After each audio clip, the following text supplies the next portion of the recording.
ایسے جو کہ نہ تو کچھ کام آ سکتے تھے، نہ کچھ دے سکتے تھے، نہ کوئی مال تھا ان کے پاس، نادار تھے بالکل. تو آقا صلی اللہ علیہ وآلہ وسلم سے دریافت کیا گیا کہ یا رسول اللہ صلی اللہ علیہ وآلہ وسلم، ان کے ساتھ کیا ماجرا کیا جائے؟ کیا ان کو چھوڑ دیا جائے؟ کیا ان کو رہا کر دیا جائے؟ فدیہ تو دے نہیں سکتے اور کچھ کام بھی نہیں کر پاتے. تو آپ صلی اللہ علیہ وآلہ وسلم نے یہ دریافت کیا کہ کیا یہ لوگ علم والے ہیں؟ کیا ان کو کوئی زبان آتی ہے؟ کیا کچھ آتا ہے؟ کچھ لکھنا پڑھنا جانتے ہیں؟ تو ان میں سے بہت سے اچھے لکھنے پڑھنے والے لوگ موجود تھے. یہاں ایک دوسری زبان والے لوگ موجود تھے جن کو دوسری زبان آتی تھی.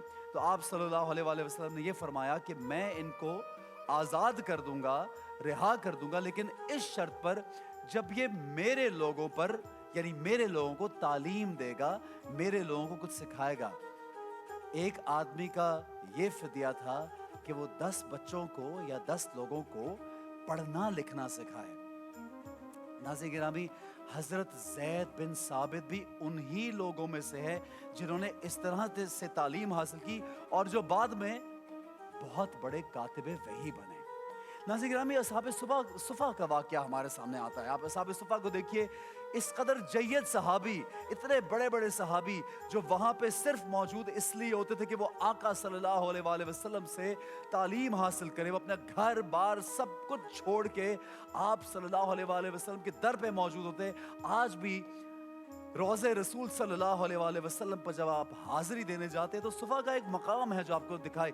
صفا کا وہ مقام جو جہاں پہ وہ صحابی موجود تھے، اور وہ صحابی اس قدر مشہور صحابی حضرت ہریرہ رضی اللہ تعالیٰ، جو ابو ہریرہ جس کو کہا جاتا ہے رضی اللہ تعالیٰ عنہ، حضرت ابو ذر غفاری رضی اللہ تعالیٰ عنہ، اور بے شمار جلیل القدر صحابی جن کا شمار بہت بڑے صحابیوں میں ہوتا ہے، وہ اصحاب صفا میں شامل تھے. تو ناظرین گرامی، وہ وہاں پہ اپنا گھر بار، کاروبار، دنیا سب کچھ چھوڑ کے صرف اور صرف علم کی تلاش میں وہاں موجود تھے. اور آپ دیکھیے علم حاصل کرنے کے شوق نے ان کو کس قدر بلند مرتبہ دیا، جو کہ دنیا اور آخرت میں سب سے، آپ دیکھیے، اونچا مرتبہ. سب سے زیادہ احادیث آج اگر ہم جب دیکھتے ہیں، پڑھتے ہیں، حضرت ابو ہریرہ سے مروی ہیں. اور اس طرح بے شمار ناظرین گرامی ہمیں واقعات ملتے ہیں. جب تعلیم اور علم کی ہم بات کرتے ہیں تو ہمارے دین اسلام میں ہمارے دین کو سکھانے والے ہمارے استاد محترم جتنے لوگ ہیں، ان کی کیا قدر ہے، کیا منزلت ہے. امام علی کا جب ہم ذکر کرتے ہیں ناظرین گرامی، آپ جانتے ہیں کہ امام علی کے بارے میں کہا جاتا ہے کہ رسول خدا صلی اللہ علیہ وسلم کہتے ہیں کہ میں علم کا شہر ہوں تو علی اس کا دروازہ ہے. تو آپ دیکھیے ناظرین گرامی، امام علی کا رتبہ علم کے حوالے سے کس قدر ہے کہ تمام کے تمام لوگ اس زمانے کے اور بعد کے زمانے کے لوگ بھی آپ کے علم سے آج بھی فائدہ اٹھا رہے ہیں.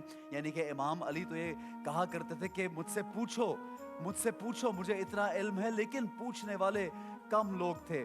تو وہ کہتے تھے سیکھ لو اس سے پہلے کہ میں چلا جاؤں. اور پھر یہ بھی کہا کرتے تھے کہ جس نے کسی کو ایک لفظ سکھایا وہ اس کا غلام ہوتا ہے.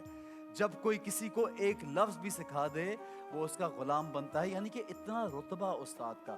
تو ناظرین گرامی، ہم علم کی بات کریں گے، ہم یہ دیکھیں گے کہ کیا ہمارے معاشرے میں، کیا ہم مسلمان، آج کا مسلمان علم میں کتنا آگے ہے.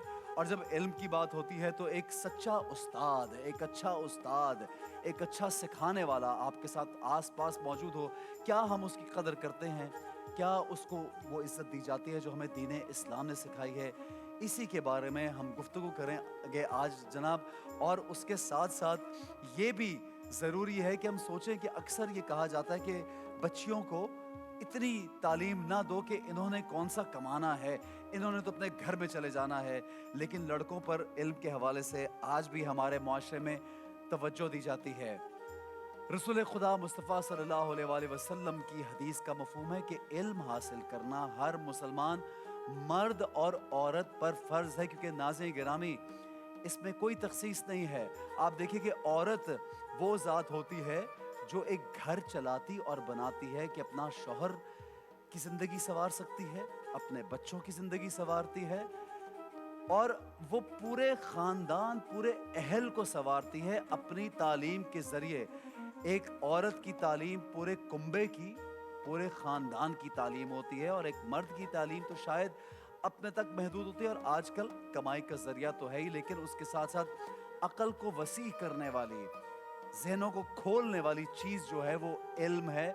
تو ہمیں شعور صرف علم سے آتا ہے، اور علم کی دولت سے کون کتنا مال و مال ہے یہی دیکھا جائے گا جناب، اور یہ ہمارے رسول خدا مصطفیٰ صلی اللہ علیہ وآلہ وسلم کا حکم بھی ہے۔ تو جناب یہی ذکر خیر رہے گا، آج کی اس محفل میں کوئی سوالات ہو تو ضرور کیجیے گا۔ ہماری